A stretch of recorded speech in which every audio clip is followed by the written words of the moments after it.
خذ من التاريخ عبرة وابدأ الرحلة بعبرة واجعل بسم الله الرحمن الرحيم. الحمد لله رب العالمين، والصلاة والسلام على نبينا محمد وعلى آله وصحبه أجمعين. أما بعد، waxaan isku dardaarmaynaa marka koowaad cabsida ilaahay subxaanahu watacaala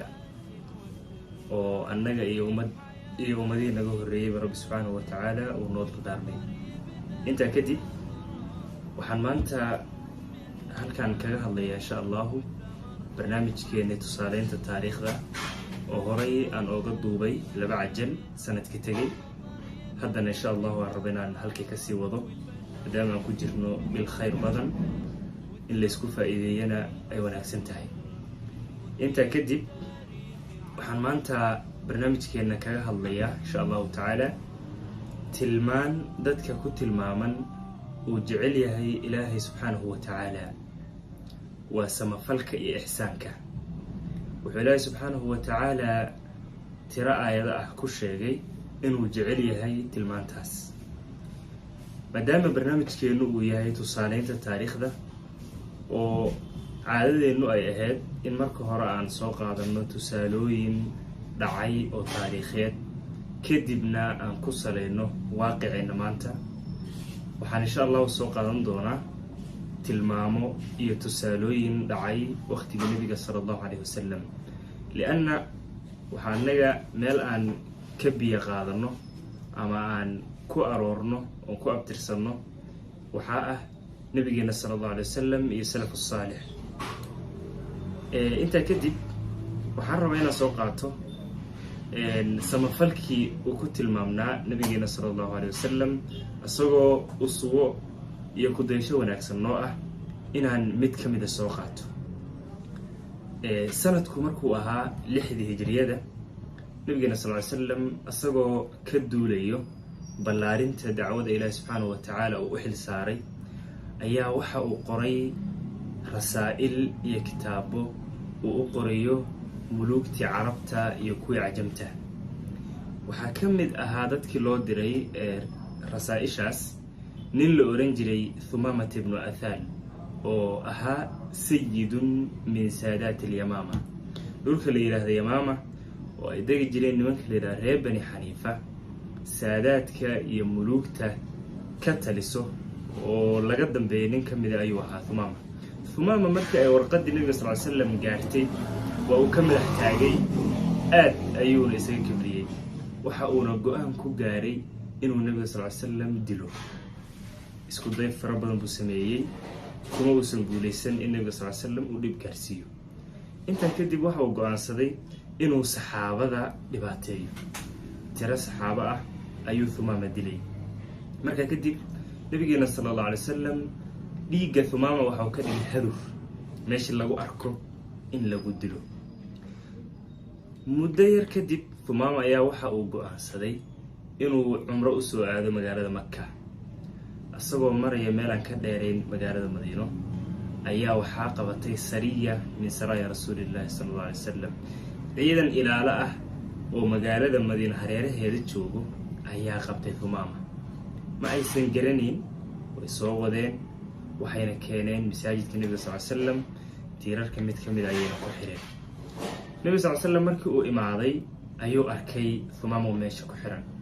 saxaabada soo qabatay ayuu weydiiyey, wuxuu ku yidhi ma garanaysaan ninkan meeshaad ku xirteen? markaasay dhaheen laa yaa rasuul allah, rasuulka ilaahayow ma garanayno. markaas ayuu ku yidhi waa Thumaamah ibnu Athaal. nabiga sal ly slam intaa kadib wuxuu amray in ninkaa la wanaajiyo. ehelkiisa ayuu ku noqday, waxa uuna ku yidhi dacaam iyo cunto xulaysan keena. sidoo kale waxa uu amray hashiisa in loo liso subaxi iyo galabkiiba. intaa waxay dhaceen nabiga iyo Thumaama oo aan is arkin. saa markii loo wanaajiyey Thumaama ayuu nabiga sal ly slam u imaaday. markaasaa wuxuu ku yidhi maa cindaka yaa Thumaama, war Thumaamow maxaad haysaa? ayaa Thumaama wuxuu yidhi cindii khayr yaa Muxamed, maxamedow khayr weeye. haddaad i disho taqtul daadam, nin dhiig leh ayaa dishay oo loo argudayo. waa hanjabaad asagoo xiran. wain tuncim calaa shaakir, haddaad igallado oo isii daysana nin mahad celin karo ayaad sii daysay wain turiidu almaal haddaad xoole iyo hanti doonaysana fasal tucta minhu maa shi't waxaad doonto waa ku siinayaaye iweydiiso nabiga sal ly slam wuu isaga tegey 2 maalin buu u kaadiyey 2daas maalin waa la wanaajiyey si fiican baa loo sooray kadib buu imaaday intii oo kale uu ku yidhi maa cindaka ya Thumaama isaguna intii oo kale uu yidhi haddaad idishana nin loo aaraan ahay haddaad galladana nin gallad yaqaanaan ahay haddaad maaragtay maal doonaysana iweydiiso waxaad doontaan ku siinayaa nabigu isaga tegey maalin saddexaad buu soo noqday sidii oo kale isdhaheen markii dambe ayaa nabiga sallallahu alayhi wasallam waxa uu amray Thumaama in la sii daayo wala sii daayo Thumaama maba uu dheeraan beer aan masaajidka nabiga sallallahu alayhi wasallam saasoo ga dheeraan ceel ku yaala ayuu kusoo qabaystay uu soo laabtay koox saxaaba ah oo meel jooga ayuu u imaaday markaasaa wuxuu yidhi ashhadu an laa ilaaha ila allah wa ashhadu anna muhammadan cabduhu wa rasuuluh kadib ayuu nabiga sallallahu alayhi wasallam aaday markaasuu ku yidhi yaa rasuul allah ma kaana calaa wajhi al-ardi wajhun abghada ilayka min wajhik adduunka dadka ku nool qof aan adiga kaa necbaa ma jirin maantana wuxuu yidhi waqad asbaxa wajhuka axabu alwujuuhi kulliha ilay maantana adiga ayaan kuugu jeclahay waxa uu yidhi magaalada aan ugu necbahay bay ahayd maantana waa magaalada aan ugu jeclahay adduunka diintaada waxay ahayd diinta aan ugu necbahay maantana waa axabu aladyaani ilay waa diinta maanta aan ugu jeclahay intaas sii raacay rasuulka ilaahayow saxaabadaada qayb ka mid ayaan dhib gaarsiiyey maxaa igu waajibay kasoo nabiga sallallahu alayhi wasallam wuxuu ku yidhi laa tathriiba calayka ya Thumaama fa ina alislaama yajubu maa qablah wax dembi ah dushaada ma ahaane Thumaamow islaamka wixii asaga ka horreeyey asaga ayaa burburinaya qof hadduu soo islaamo dembi male wixii waqtigaas ka bilowdo baa loo qorayaa wixii dunuub uu galo laakiin wixii ka horreeyey waa laga tirtirayaa Thumaama wuxuu yidhi rasuulka ilaahayow markii ay soo qabanayeen saxaabada cumraan u socday maxaan sameeyaa wuxuu yidhi ku soco laakiin calaa shariicati illah shariicada ilaahi subxaana wa tacaala waafaji kadib wuu baray wuu u sheegay sida ayuu Thumaama ku aaday magaalada Maka markuu magaalada galay ayuu yidhi labbayk allahumma labbayk labbayk laa shariika laka labbayk reer Quraysheed baa maqlay way ku soo yaaceen kuwa aan garanayn baa damcay inay dilaan raggi waaweynaa iyo odayaashii baa yidhi waylakum garanaysaan ninkan innahu Thumaama malikul yamaama quudkaadi halkaas qaar baa ooga imaan jiray waxay dhaheen haddii ninkan aad dhib gaarsiisaan waxaan ugu dhacay soo qabatay isugu dhawaaneen markaasay dhaheen masaabi owday diinta aabbayaasha ma ka baxday Thumaamow markaasuu yidhi innii aslamtu waan islaamay diina Muxamed baan raacay diintan ugu wanaagsan baan raacay waxa uuna ugu hanjabay inuu ka jari doono saadka ooga imaado Yamaama radiyallahu anhu ardaa Thumaama markii laga tago in ilaahay subxaanahu wa tacaala hanuun iyo hidaayo uu la doonay haddana ninkii ku fikiray oo nabi Muxamed sallallahu alayhi wasallam dilo ninkii saxaabo badan laayay oo gumaaday ninkii ahaa wajiga nabiga Muxamed sallallahu alayhi wasallam wujuuhkan ugu nacab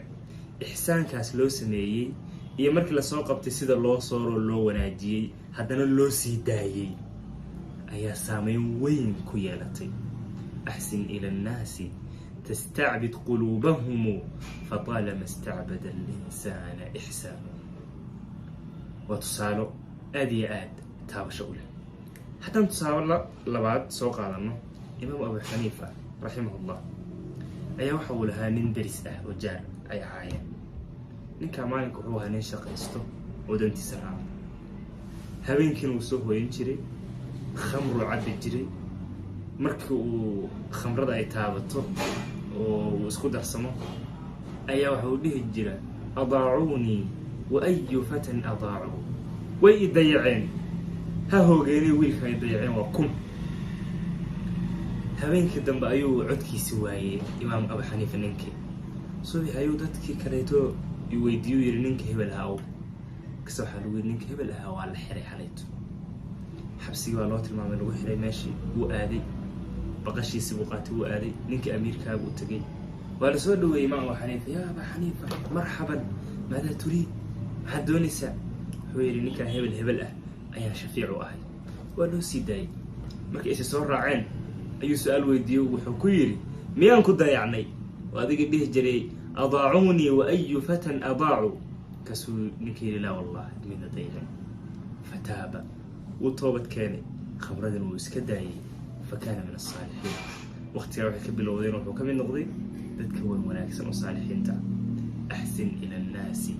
تستعبد قلوبهم فطالما استعبد الإنسان إحسانه wanaag iyo samafal qofka marka uu sameeyo waxay ku yeelanaysaa taabasho way gaaraysaa qofka xumaan kugu sameeyo wanaag ugu bedel wala tastawi alhasanatu wala sayyi'ah idfa' billati hiya ahsan fa idha alladhi baynaka wa baynahu adawatun ka'annahu waliyyun hamim samafalka iyo ihsaanka wa tilmaan uu jecel yahay rabbigeen subhanahu wa ta'ala آيات فربنا أي الله سبحانه وتعالى كل شيء وجعله وأنفقوا في سبيل الله ولا تلقوا بأيديكم إلى التهلكة وأحسنوا إن الله يحب المحسنين وحكيت إلى سبحانه وتعالى ليه مركو كسرها الله ويل أبرتما جنة عرضها السماوات والأرض أعدت للمتقين متقين تلو دياري وبلعي ولقي هدول دولك يا عرارك والله يسكت عليه إله سبحانه وتعالى حلي الذين ينفقون في السراء والضراء متقين تسوى كوا وقتك أي دباتيسين هي وقتك أي برواقات كجرام محبحين والكاظمين الغيظ وكوا عرض وذقري والعافين عن الناس كوا مركي حمان لو جيستو اسكع في يدك الله يحب المحسنين إلهي وحا وجعلها كوا السماحة هي وناك فرع إله سبحانه وتعالى وحلي هي ومن أحسن قولا ممن دعا إلى الله وعمل صالحا وقال إنني من المسلمين وحكستو وغفق السمين ينو وناك إحسان وهذا متكسي فيسن وهو ناكسن ومدينا مجتمعين الصوماليات حاسكو دردار مينا إنا نقرنو كو اسكو حريستو سمفلك إيه خيرك إيه وناك اسكو كاشرو ربنا سبحانه وتعالى درتي اسكو جعل وصالحان samafalka waxyaabaha uu saameynta ku leeyahay ama wanaagga badan waxa kamid ah dadka ku nool dhulalka gaalada waxay leeyihiin jaariyaad iyo dad shaqaale ah oo ma aragtay uga shaqeeya xaafadaha dadkaas jaariyaadka iyo shaqaalahaas haddii wanaag lagu la dhaqmo ujrada iyo kirada ay leeyihiin si wanaagsan loo siiyo inta badan waxaa la arkay dad macaamilkaas iyo wanaaggaas lagu la dhaqmay awgii إحسان كاس لوسمي كوسو إسلامي أحسن إلى الناس تستعبد قلوبهم